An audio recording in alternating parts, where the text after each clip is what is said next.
Hey, comment ils vont? Hey, salut à tous, alors oui, on se retrouve pour une nouvelle vidéo, et aujourd'hui on va parler tennis.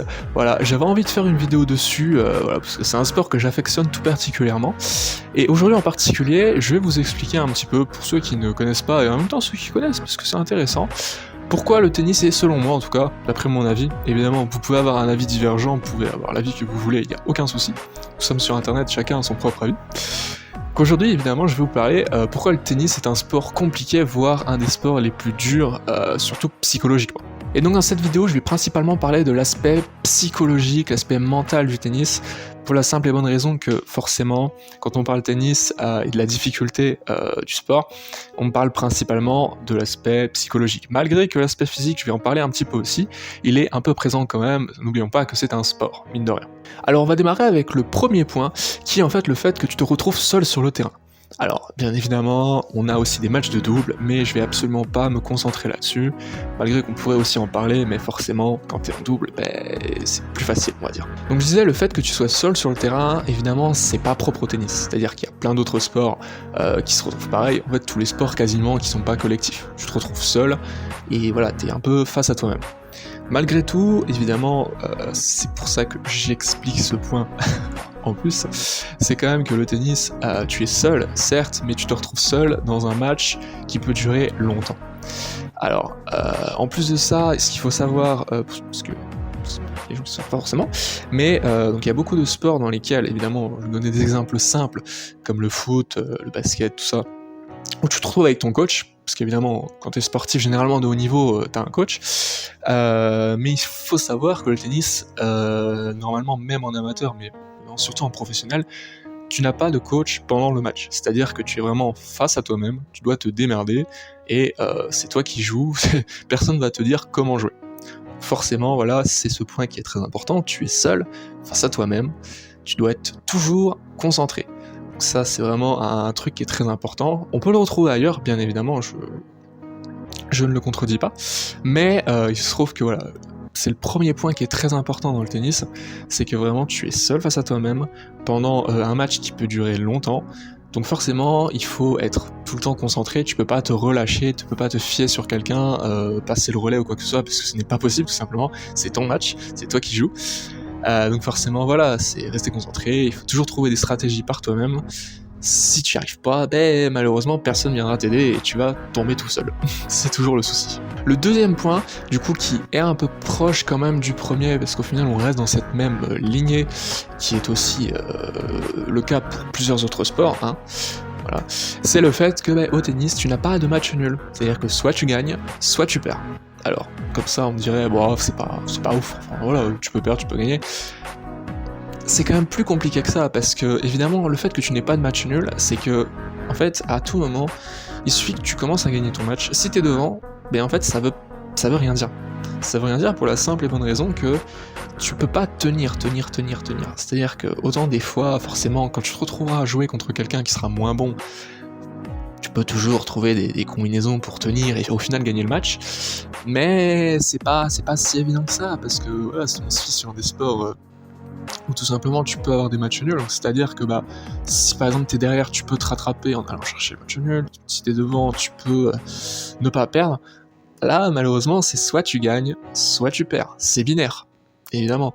Donc forcément, voilà, il y aura forcément un problème, c'est que si t'es devant et que tu te loupes, tu peux perdre.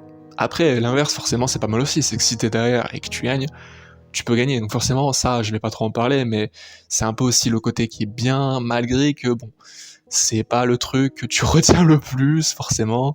On va surtout retenir le négatif, c'est le souci en sport, c'est le souci dans beaucoup de choses dans la vie, c'est que voilà, c'est plus simple de passer du meilleur au moins bon que du moins bon au meilleur. Et du coup, troisième point, qui est aussi encore une fois un petit peu intimement lié à ces deux premiers points, et qui reste encore une fois dans cette même lignée de sport, c'est le fait que, au tennis, en fait, comme j'ai envie de dire aussi à d'autres sports, hein, que ce soit ping-pong, badminton, même volleyball, qui est un sport collectif, rien n'est vraiment jamais joué. C'est-à-dire que, comme je l'ai dit juste avant, le fait que soit tu gagnes, soit tu perds, c'est qu'en fait, à tout moment, la partie, elle peut se renverser. Bon, ça, c'est évidemment pareil dans tous les sports avec des scores, tout peut se renverser, mais là c'est pas pareil. Je vais prendre un exemple très simple, le football. Si t'es mené 3-0 et qu'il reste 5 minutes, bon courage pour rattraper. C'est la mort. Alors qu'au tennis, si t'es mené, je sais pas, on va prendre un exemple très simple. Si t'es mené, après le système de score, je vais pas forcément l'expliciter. Si vous connaissez pas trop, je vous invite un peu à vous renseigner parce que c'est loin d'être simple. D'ailleurs, j'en parlerai un petit peu plus tard dans cette vidéo du système de score qui est plutôt marrant. Mais ce que je veux dire, c'est que si vous êtes mené même à l'autre bout du monde, c'est-à-dire que si vous perdez 6-0, 5-0 et il y a 3 balles de match pour l'adversaire, c'est pas fini. C'est pas fini alors que l'adversaire est à 1 balle et que toi t'es à 3000 balles de gagner. Pour la simple et bonne raison que il peut tout se passer. N'importe quoi, l'adversaire peut louper, tu peux avoir ton meilleur niveau qui arrive de n'importe où, et ça marche aussi dans l'autre sens. Tu peux totalement gagner 6-0, 5-0, et t'es là, t'es à 1 point, tu te dis putain je vais gagner, et au final tu joues tellement mal, tu fais tellement n'importe quoi que tu peux te faire attraper, voire te faire battre. Donc c'est aussi le souci. Ce que tu retrouves, évidemment, encore une fois, je fais le parallèle avec 2 sports, mais néanmoins le tennis a quand même un système de score particulier qui fait que c'est un peu plus complexe parce que par exemple, je sais pas, je vais prendre voilà, encore une fois des exemples avec je sais pas le ping-pong par exemple, le tennis de table. Évidemment ça se joue à 2 points d'écart, mais malgré ça t'as pas ce système de points. Enfin, le tennis c'est encore très particulier, c'est des points, des jeux, des sets et un match. Généralement d'autres sports c'est généralement des jeux, enfin non c'est des points, set et match, t'as pas vraiment le jeu, donc c'est encore un peu plus complexe, et voilà, donc c'est encore une fois ce qui fait que le tennis est un peu plus compliqué. Donc voilà, j'en parlais justement avant. Un autre point qui fait que le tennis est un sport compliqué, cette fois on sort un petit peu du côté psychologique, malgré que voilà, c'est un peu l'embrouille, c'est au niveau du système de points et même le niveau, enfin le système de classement. Voilà, je sais pas si vous connaissez exactement tout, je peux vous mettre rapidement juste ici un petit peu 2-3 trucs qui résument, mais en fait on peut même pas résumer ça. Le système de score du tennis c'est particulier, pour ceux qui savent pas, c'est par, du coup j'ai expliqué, c'est un match est constitué de sets, qui est constitué de jeux, qui est constitué de points. Pour gagner un match, il faut gagner un certain nombre de sets, ça dépend de la compétition, et dans chaque set, t'as encore différents types de formats, mais ça je vais pas expliciter tous les formats, on va partir du format simple du tennis, c'est un match, 2 sets, chaque set, il faut que tu gagnes 6 jeux avec au moins 2 points d'écart, parce que c'est pas 2 points d'écart, c'est au moins 7 jeux. Je vais pas tout expliquer non plus. Et dans chaque jeu, il faut que tu gagnes 15, 30, 40 et points. S'il y a 40 A, c'est avantage. C'est très complexe, vraiment, si vous voulez en savoir plus et que vous ne connaissez pas, je vous invite vraiment à faire vos propres recherches parce que c'est vraiment très dur à expliquer. Enfin, c'est pas que c'est dur à expliquer, mais c'est que c'est long, en fait. Et là, je vais prendre toute ma vidéo à expliquer, ça va être trop chiant. Donc, très clairement, le système de points, il est chelou. En fait, ça date juste de l'époque, c'est des trucs à la con, avec les règles de l'époque. Mais ça reste aujourd'hui, et ce qui fait que voilà, c'est particulier quand tu dois dire le score. Ton premier point, c'est 15-0. C'est toujours bizarre, et puis en fait c'est plus dur à retenir psychologiquement, alors que évidemment t'es dans ton match, t'es focus, c'est pas simple, tu dois retenir ça, des fois tu dois retenir aussi le nombre de jeux, forcément, t'as souvent dans des matchs officiels des tableaux de score, mais quand t'as pas de tableau de score et que tu dois retenir non seulement les points, les jeux, le service, tout ça, ça te perd, alors que hein, physiquement, psychologiquement c'est déjà un peu pas simple, tu vois, tu peux pas avoir la tête partout, donc bon. Et puis pareil, le système de classement, je vais pas en parler, t'en as pas besoin pendant le match, mais c'est aussi un bordel sans nom. Alors maintenant, on va parler un petit peu de l'aspect un peu plus temporel, j'ai envie de dire, du tennis, tout ce qui est au temps, par rapport à ce sport très compliqué. Et on va commencer par le simple fait que le tennis, je vais dire comme encore une fois d'autres sports, mais là on est quand même sur un niveau plutôt élevé, c'est qu'il n'y a pas de limite de temps. Je sais pas si vous connaissez l'histoire, le match le plus long officiel professionnel en tout cas de tennis, c'est, si je dis pas de bêtises, c'est plus de 11 heures entre un Français et un Américain à Wimbledon, donc c'est au Royaume-Uni. Un match qui a duré 11 heures. Alors, évidemment, pas sur une seule journée, ça a été fait sur 3 journées différentes, mais parce qu'à l'époque, aujourd'hui, les règles sont un peu plus faciles, enfin, au moins, normalement, le match n'est pas censé durer aussi longtemps, mais disons que fut un temps, tu pouvais en fait aller à l'infini, parce que, voilà, encore une fois, dans des sports, c'est juste 2 points d'écart, au tennis, c'est 2 jeux d'écart. Et 2 jeux d'écart, c'est pas évident, parce que dans des jeux, t'as des points, je rappelle, donc évidemment, il faut gagner un certain nombre de points de jeu. C'est, encore une fois, très long et très complexe. Tu n'as pas de limite de temps, donc ce qui est compliqué, c'est qu'en fait, pour gérer son effort, c'est pas forcément évident. Si ton match est ultra serré et que tu te donnes à fond, tu tapes toutes les balles à fond, mais tu sais pas quand est-ce que tu vas craquer, et en fait, le match, tu sais pas quand ça termine, donc évidemment, t'es un peu emmerdé. Et ouais, tu sais pas comment gérer tout ça. Donc c'est évidemment loin d'être très simple. Et voilà, mais ça peut être le cas autant dans le match qu'autant dans le set, que le jeu, évidemment. T'as 2 points d'écart à chaque fois. Dans un jeu, il faut 2 points d'écart, dans un match, dans un set, il faut 2 points d'écart, dans un set, voilà. C'est encore une fois très complexe. Par rapport à ça, on a aussi le fait que t'as pas vraiment de temps mort au tennis, à part évidemment entre les jeux et les sets où évidemment t'as le temps de te poser. Encore eux, parce que si t'enchaînais un match de 3 heures sans te poser, bon courage. C'est vraiment compliqué. Mais pour le coup, en fait, ça revient à ce que j'ai dit juste avant, c'est qu'en enchaînant des points, t'as pas vraiment le temps de te poser, et vraiment tu vas pas vraiment souvent te poser, et même quand tu te poses, c'est un temps plutôt court. Entre les jeux, c'est environ 1 minute 30 je crois au maximum. Donc il suffit que tu aies joué 15 minutes, tu te poses 1 minute 30, bon je peux te dire que tu restes encore un petit peu fatigué. Donc évidemment c'est un point qui fait encore une fois que physiquement du coup, parce que ça rajoute un peu le côté physique, voilà évidemment l'accès psychologique je l'ai évoqué, mais l'accès physique l'aspect physique est aussi quand même un petit peu important dans la difficulté du tennis pour le coup.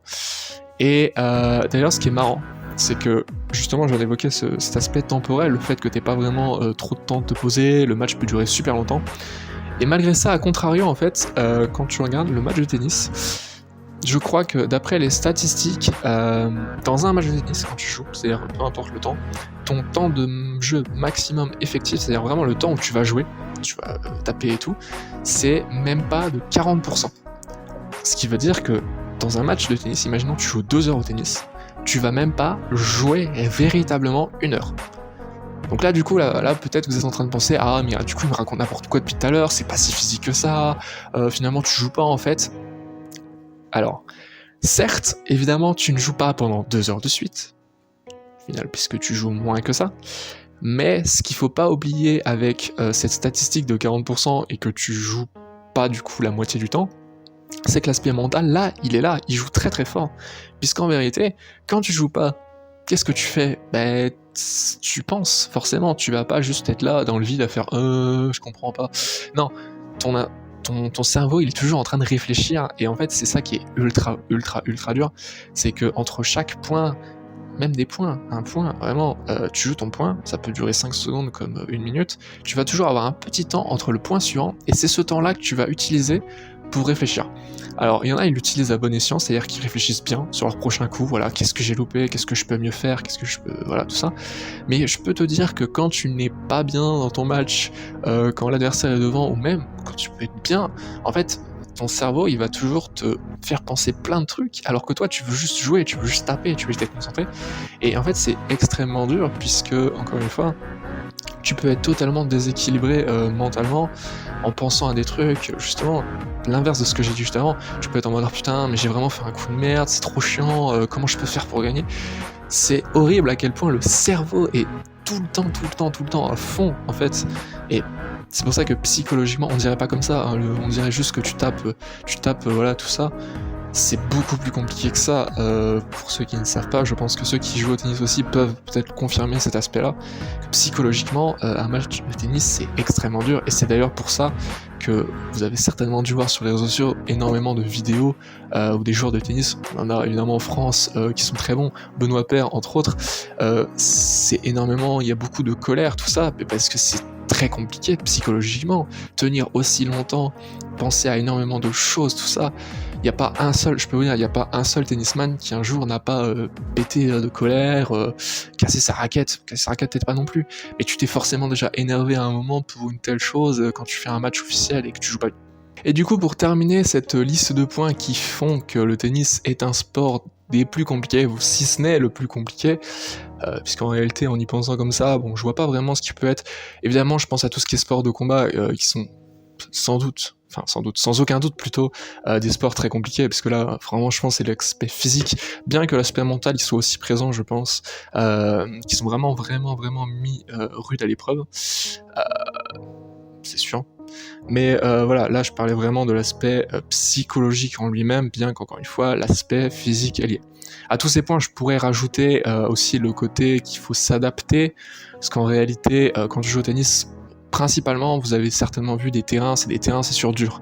Donc c'est voilà, c'est de la matière solide, mais il faut pas oublier qu'il y a plusieurs types de matières. Au tennis, tu peux très bien jouer là-dessus, comme tu peux jouer aussi en salle. Là forcément selon les salles, le type de surface est différent, donc la balle va pas à la même vitesse, elle fait pas il y a des effets, c'est loin d'être simple. On a aussi évidemment la terre battue qui est très réputé en France notamment, évidemment avec le tournoi de Wimbledon, pardon, de Roland Garros, qu'est-ce que je raconte n'importe quoi. Donc forcément voilà, c'est tout type de surface, t'as aussi des différentes conditions de jeu, tu peux jouer forcément, tennis c'est un sport qui joue dehors, principalement, comme dans d'autres sports, puis évidemment les conditions climatiques sont liées. Enfin voilà, pour conclure, vous avez bien compris que le tennis est un sport extrêmement compliqué.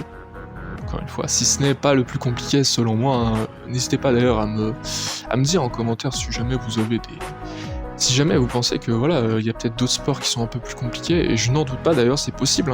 Hein. Moi je me fie sur mon propre avis, évidemment, comme vous avez dû le comprendre, je suis un joueur de tennis, j'aime beaucoup ça. D'ailleurs après on pourra justement en parler, pourquoi est-ce que j'aime ça, pourquoi justement je parle de ça, c'est extrêmement compliqué, pourquoi j'arrête pas par exemple. Mais voilà, en conclusion, c'est vraiment un sport très compliqué parce que voilà, de manière temporelle, de manière, je vous ai tout expliqué au niveau de différents points. Voilà. Et du coup, moi, pourquoi c'est la question que vous posez certainement actuellement. Pourquoi est-ce que je fais du tennis si c'est pour dire que c'est si compliqué, que voilà. Parce que c'est un sport qui est génial en vérité. Ça a beau être très compliqué physiquement comme psychologiquement, je me suis déjà énervé plusieurs fois, bien évidemment.